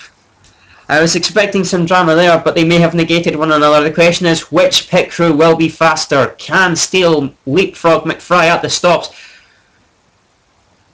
Whoa, that's a close call between Davies and McFry. McFry has dropped 2 places. Schiller is 3rd. Jean-Luc Schiller for Autodynamics is in the podium positions. I never saw this coming at the start of the race. And Autodynamics, and Mignolet is pitting. Mignolet is into the pits for a stop as well. Mike Schiller gains 2nd place. I lost words. I didn't see any of this pit stops coming. I thought Mignolet was in a one-stopper. I thought McFry was in a one-stopper, but they're both in. Rhys Davies is up to 4th. He's made 2 stops already this afternoon, so he will retain whatever position he can get on the track. McFry's down to 5th. McFry's only 3 seconds behind Davies, though. He could get 4th back. And Schiller, does Schiller have to stop again? That is a very pertinent question. Will Jean-Luc Schiller have to come into the pits again for another stop? Because if he doesn't, he is on course for a stop. David Neuberg comes in for his pit stop. Pretty inconsequential though, because he is already well out of the points-paying positions. But I guess the question on everybody's lips now is, will Schiller pit again? Because if he doesn't, he is on course for a career first. A podium position. His first and Autodynamics first. It would be a sensational result for the small Autodynamics team. Never scored a point in the sport before. First race of the new season, they could be on the podium this afternoon. Mignolet has come into the pit lane and retained 2nd for now though, and appears to have a reasonably big gap ahead of Schiller, so he looks okay to finish in 2nd position this afternoon, barring any technical issues. That is McFry challenging Rhys Davies for 4th position. McFry went too early and he's now lost a few seconds to Davies. And it's that Nicholas. Nicholas takes a dive down the inside, trying to take 5th from McFry. Can't make it stick though. McFry needs to regroup and focus. McFry really needs to time his overtakes a bit better. Focus on the Adelaide hairpin and you will be fine. But McFry, I've said this several times during the race, you cannot overtake on that corner before the Clipsal hairpin unless you are lapping someone. The only time I've seen it work all afternoon is when cars have been lapping slower back markers. You want to get ahead of someone who's on the same lap as you, wait until the hairpin. It is a pretty much guaranteed overtaking spot unless the guy defending is the best defender in the world. And even then we've seen some altercations when people have tried to defend too hard and lost the place anyway. McFry looks like he's closing up to Davies again. He's not going to be close enough to make the move at that corner, but perhaps if he gets a good enough toe down the straight he might make a move at the hairpin. Is McFry going to get close enough? I don't think so. He's going to have to bide his time and wait for the next lap. Schiller remains out on the track for now. I do wonder though, can he make it to the end or will he have to come in for another stop?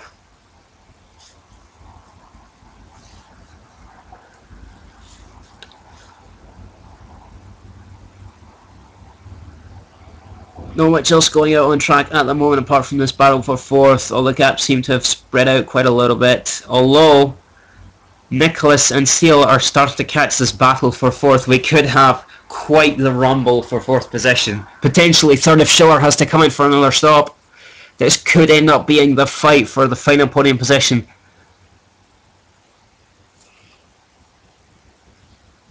McFry is closing quickly on Rhys Davies now, and I think that might be Jean-Luc Schiller occasionally flashing up in the background there, further down the track. In fact, I'm pretty sure that is definitely... No, sorry, that is not Jean-Luc Schiller, that is the lad Jari Kekkonen. My apologies for fooling you into thinking that there was going to be a massive fight for 3rd. But here comes McFry down the inside of Rhys Davies.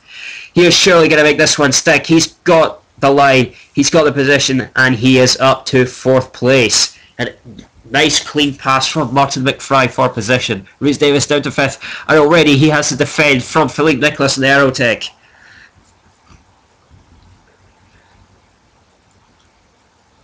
The Aerotech is already very, very close behind. Will he try and move through the first half of the lap, or will he wait for the hairpin? And you can see Nicholas Steele in the background as well. He is not too far behind. He might be able to make up a few positions for the end of this race. We may only have 6 laps to go, but there is still plenty of potential for a shake-up in the order, especially for the points-paying positions. In fact, Steele is only 7th at the moment. He's not even in the points, so there could be some disappointment for some of the guys in the points at the moment, especially Rhys Davies, who is struggling quite badly to keep cars ahead of him. That Jones just does not have much race pace in it this weekend. Disappointing start to the year for Castrol Jones Racing. Fantini is far away from getting a point. He may be in 8th, but he is quite far behind his teammates. Here we are with Jean-Luc Schiller. He's third at the moment. There are only 5 laps left. Can he stay out and take that podium place? It would be an amazing result if so. Tense moments for everybody in the Autodynamics pits. This could be the best ever. Whoa, wait a minute, we have a pit stop here. Is that Philippe Nicholas? I think we're on board with Philippe Nicholas there. Indeed we are. Philippe Nicholas has lost any chance of getting points this afternoon with a late pit stop. He is done for the afternoon. He's going to drop back. He's going to be fighting Vantini for the non-points places as Jari Kekkonen gets lapped once again by Martin McFry. McFry with Nicholas out of the picture. McFry looks reasonably safe in fourth. Could be third depending on what Schiller does. We saw a late pit stop from Nicholas, so it's not out of the question that Schiller might have to make a late splash and dash. It would be a tragic end to their race weekend as Mann runs quite wide, lapping Philippe Nicholas. Could have been quite nasty if Mann hadn't timed that properly, but she gets past easily enough in the end.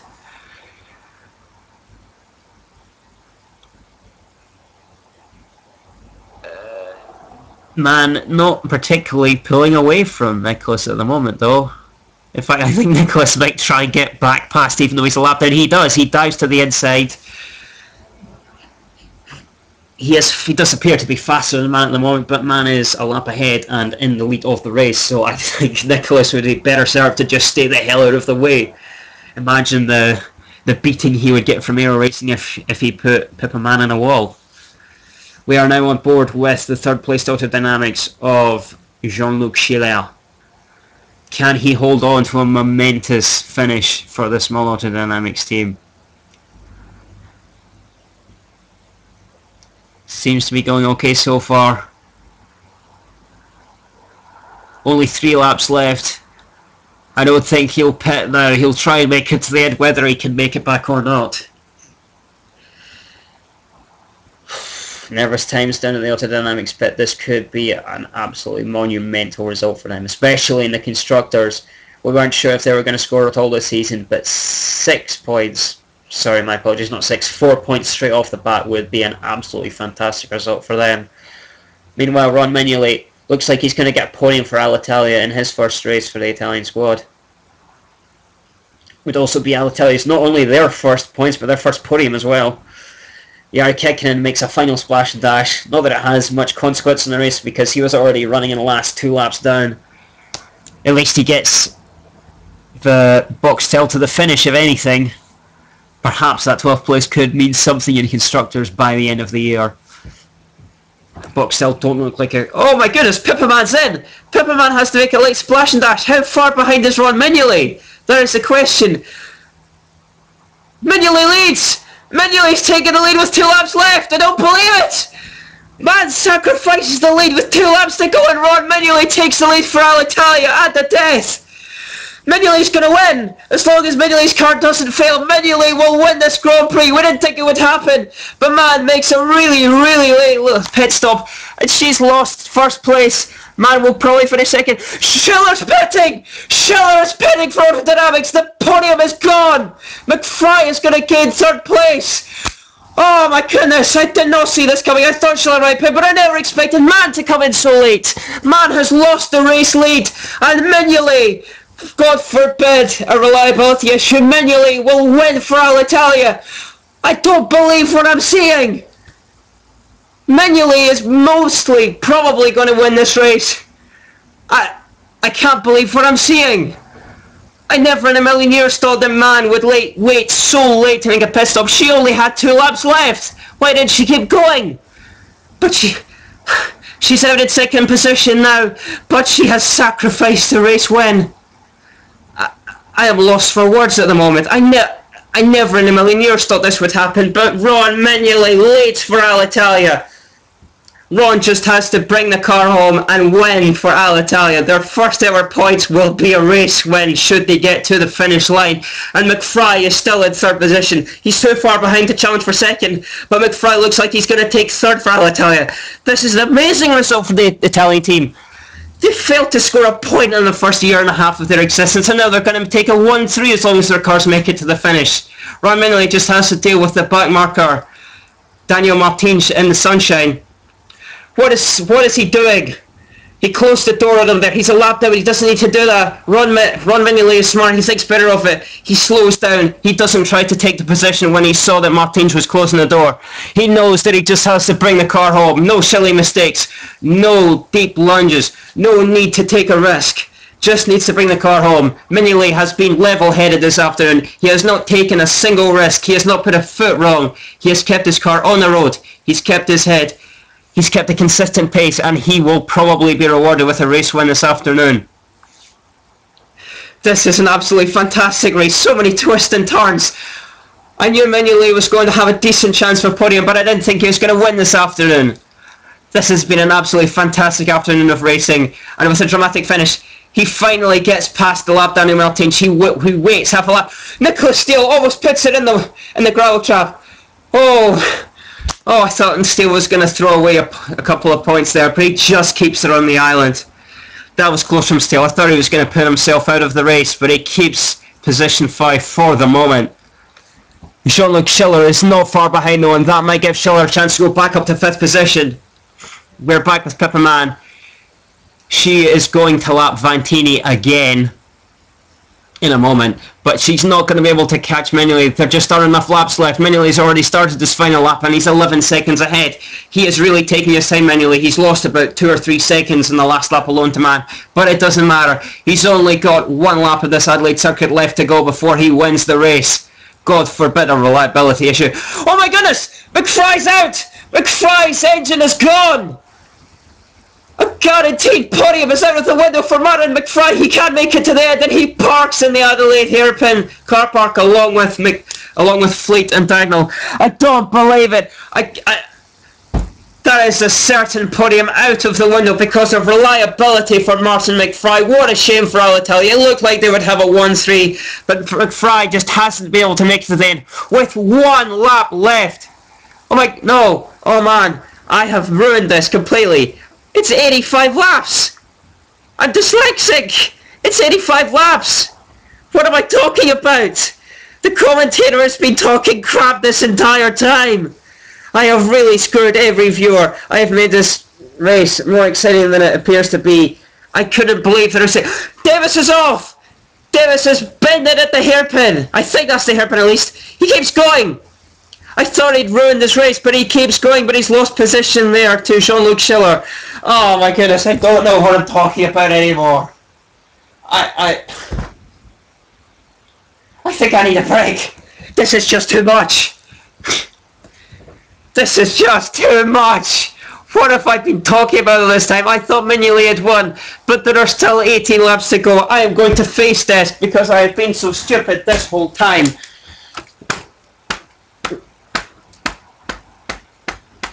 This laptop is not hard enough. I need something harder to face desk off of. Can't find any particularly hard implements at the moment though. How about this can? This'll do. Fuck. God damn it, I'm completely wrong. Mann may well still win this race if she stops once less. It's only 8 seconds.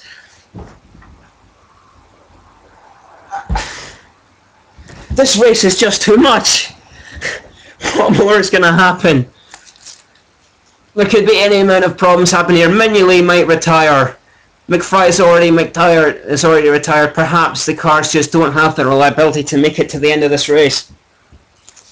We've seen the Dave Simpson retire with the Renault engine in the back. We've seen McFry's Renault retire.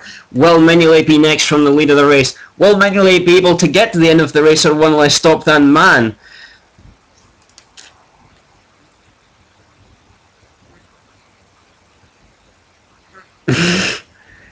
I think I might have to retire as a commentator by the end of this race because I couldn't even read the lap counter. In fact, yes, I think I am going to retire because that is a brutal mistake to make. The commentator thinks the lap is 65 laps wrong, and it isn't, it's 85.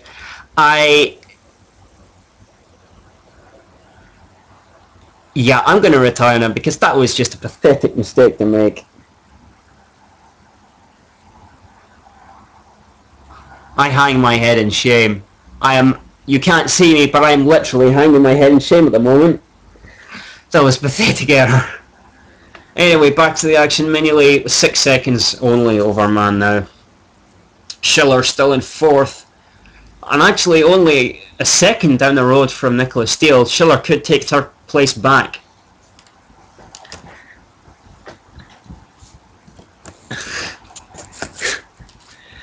Well, I guess I may have made this race more exciting than it was. I thought that Mann had given away the race lead with 3 laps left, but she actually gave the race lead away with 23 laps left.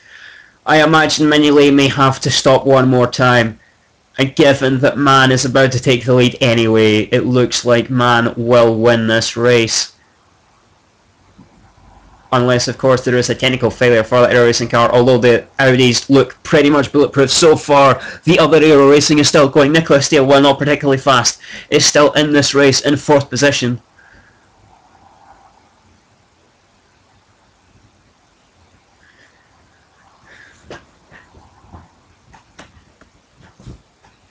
Oh, how I wish this race was 65 laps long, because then Alitalia would have won. I tried to be impartial. I completely failed. I have been shouting Alitalia all afternoon.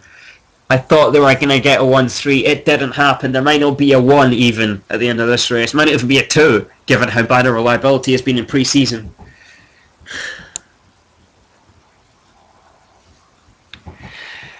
We are with Ron Mignolet at the moment, but there's a battle going on behind for 3rd place between Jean-Luc Schiller and Nicola Steele. Schiller's got past Steele. I must have missed it in my drowning my sorrows for getting the lap counter wrong, because Jean-Luc Schiller has resumed 3rd position from Nicola Steele as Pippa Mann laps. I think that's Pippa Mann laps Daniel Martins again. Then again, perhaps it doesn't really matter. Basically, an aero racing has lapped the horrifically slow Daniel Martins.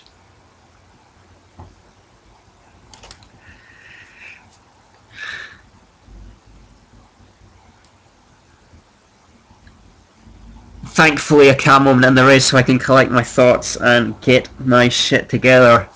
I've been all over the place in the last 20 laps. Normal service seems to have been resumed for now. There are only 6 cars left in the lead lap. That was Martins being lapped by Mann indeed. So now we only have the point scorers on the lead lap.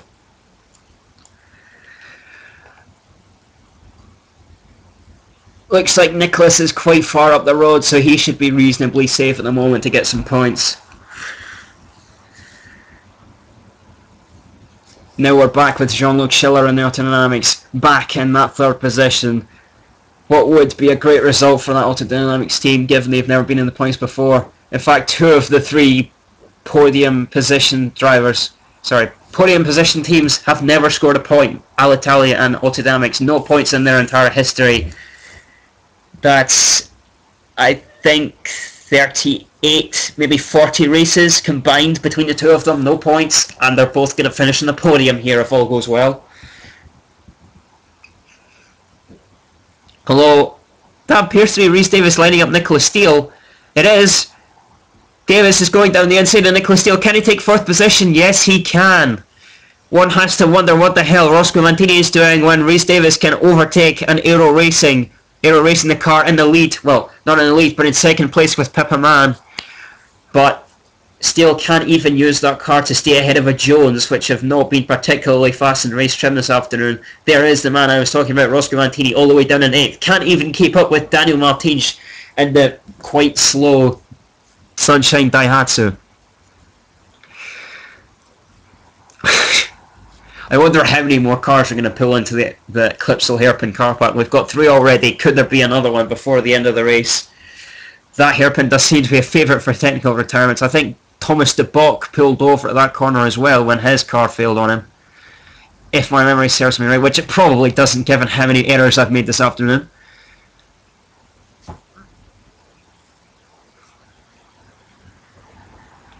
Rhys Davies, only 3 seconds behind Jean-Luc Schiller. The Autodynamics driver better keep a look in his mirrors, because apparently Davies has found some pace from somewhere. Don't know how. That Jones doesn't look particularly fast, but he's been able to overtake a few cars this afternoon.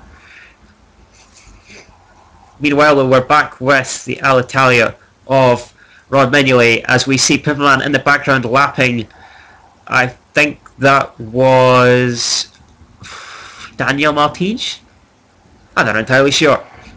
Anyway, overtaking someone, and she is now just 4 seconds behind. I do wonder though, I'm starting to lose count of the pit stops. I think Mignolet has 1 less stop than Mann so far. I think Mann is on 3 and Mignolet is on 2, so Mignolet will probably have to stop again. The question is, will Mignolet do a 3-stopper Sorry, no, will Man do a 3-stopper or a 4-stopper? Because if Pippa Mann has to come in yet again, then perhaps Mignolet might survive in the lead of this race.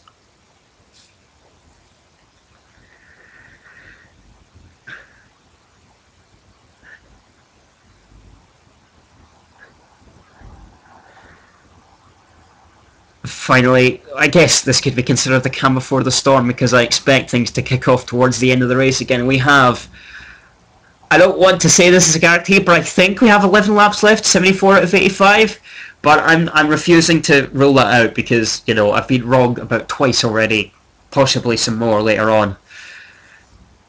Will Schiller pit again? That is another good question, because he's only got 5 seconds over Davis and 8 seconds over Steele. He'll probably, even if he has got to stop again, he will finish in the points this afternoon, but the big question is, how many points will he get this afternoon?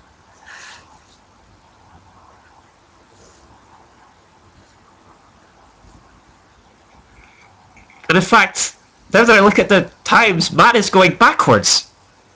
That is a surprise. We thought the Aero Racing would catch up with the Alitalia of Mignolet pretty quickly, but she's actually starting to lose time instead of gain it. She got to within 3 seconds of the Belgian driver, but now she's dropping back.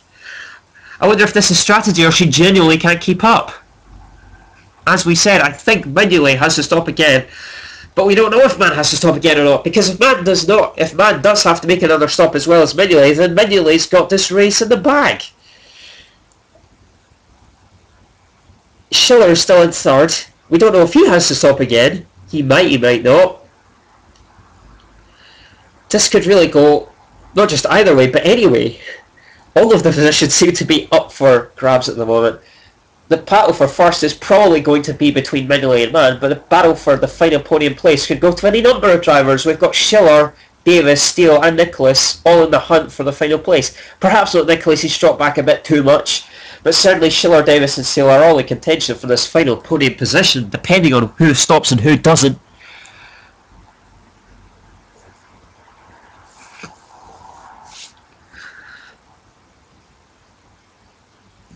The question is, can Mann make some more inroads? She was going quite a lot faster after her pit stop, but the anchors have been put out. She's not gaining anything on Mignolet anymore.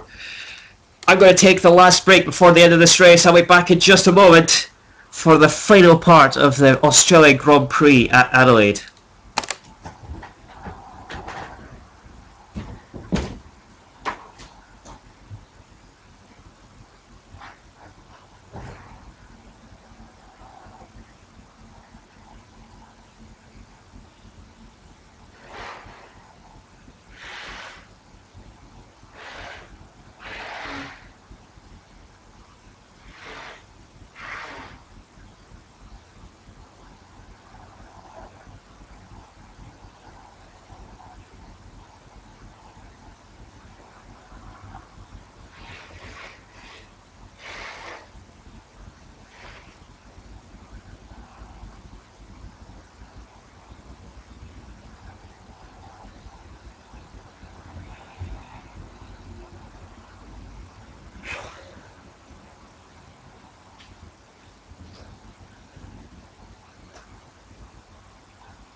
And we're back with the Australian Grand Prix at Adelaide.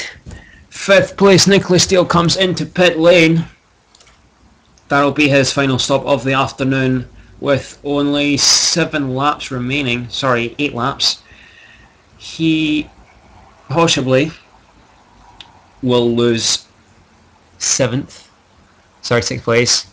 He falls by Nicholas, but there might be a few cars ahead of him going to stop before the end of the race. We'll have to wait and see what happens there. Steele really disappointing this afternoon, given how fast Man has been in the other Aero Racing car. I did expect more from him, especially given his experience in the series.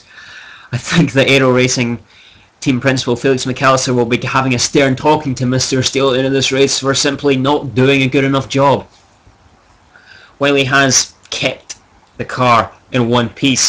He's not done it with any particular speed.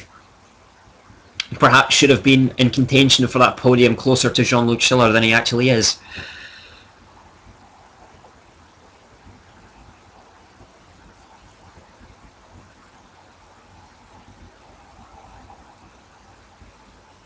Pippaman has finally been able to make some inroads into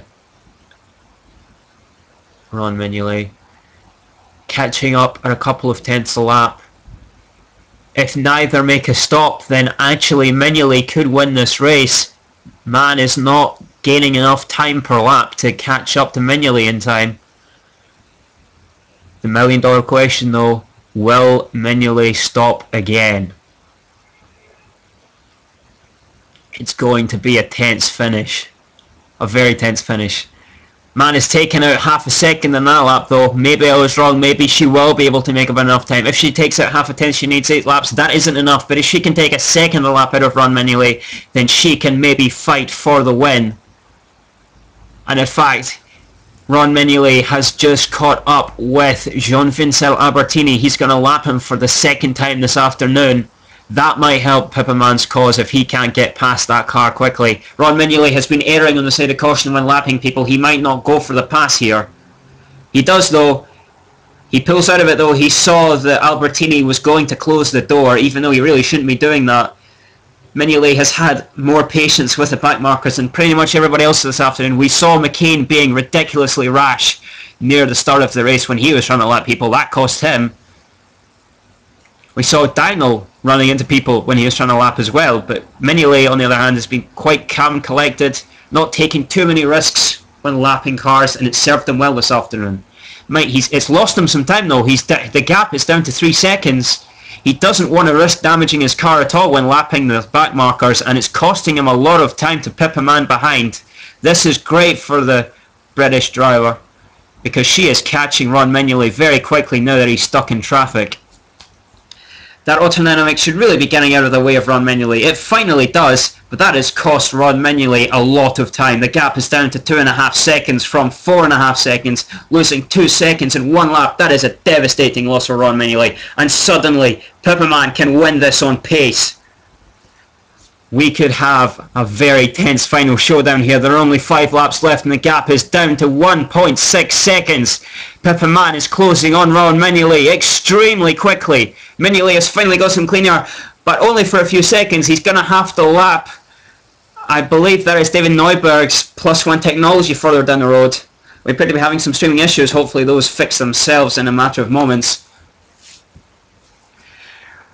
The gap is down to 1.6 seconds. This is going to be an absolutely incredible finish. There are only 4 laps left. And there is only... He's found a few tenths. The gap's up to 1.9 now, but he is closing in on that lapped car of David Neuberg very quickly. He's going to have to dispose of him quickly. He might have to stop erring on the side of caution if he wants to keep the lead, because he's taking a little bit too long to get ahead of these lap cars. Perhaps it's time to take a little bit of risk if he wants to take the race win.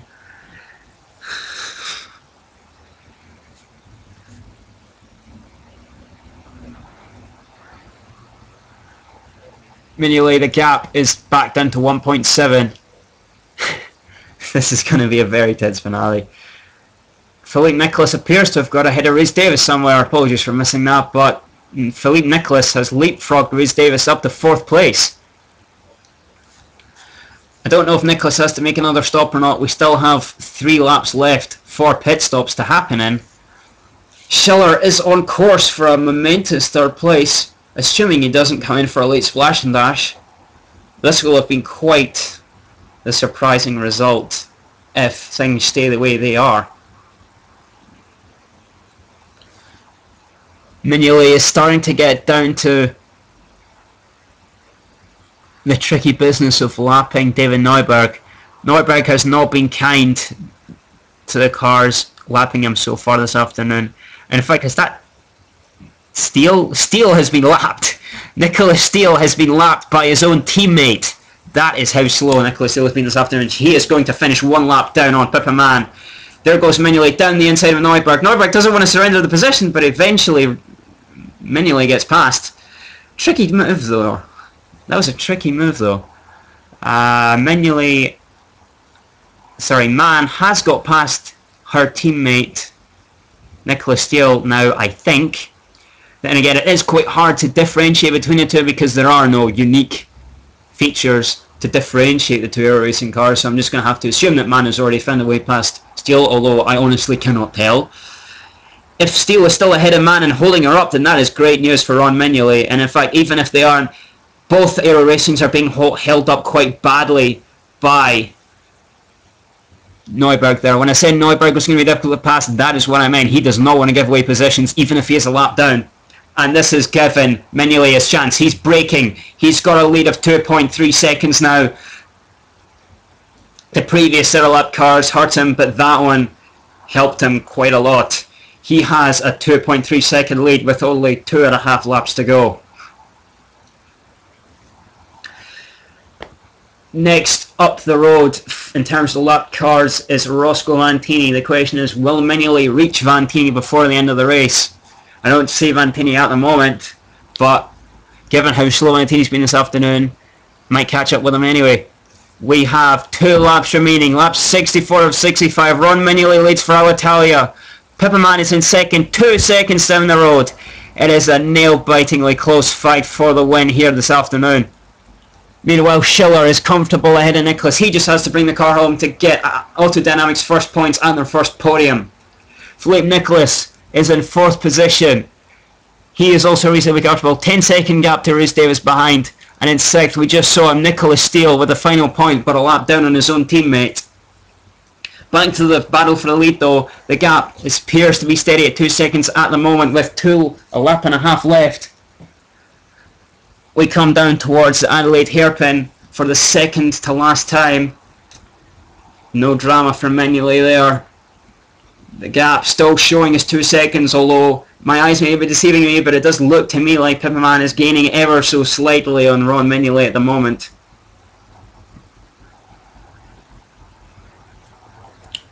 I just realised I said lap 64, that is obviously not right. This is the last lap. Oh my goodness, I got it completely wrong. I thought that we had to race lap 85 of 85. We didn't. Ron Mignolet wins. Well then. There was still something to the climax, but I figured we would have one more lap to fight it out. But Ron Mignolet wins for Alitalia. Alitalia's first point, Alitalia's first podium, and Alitalia's first win. Ron Mignolet leads the Formula 1 Reject World Race Series Championship after round 1 in Adelaide. Second position goes to Pippaman. She did a good race. She kept her head together. She almost actually crashed into the wall because of Nathan McCain retiring in the middle of turn 1, but she kept it going and she brought the car home in second place. A good result for her. In third place will be Jean-Luc Schiller for Autodynamics. An amazing drive from the Swiss driver. A pay driver no less. He takes third position. In fourth, Philippe Nicholas for Aerotech. A good first race for him for his new team. Rhys Davis comes home in 5th place, 2 points for Jones Racing.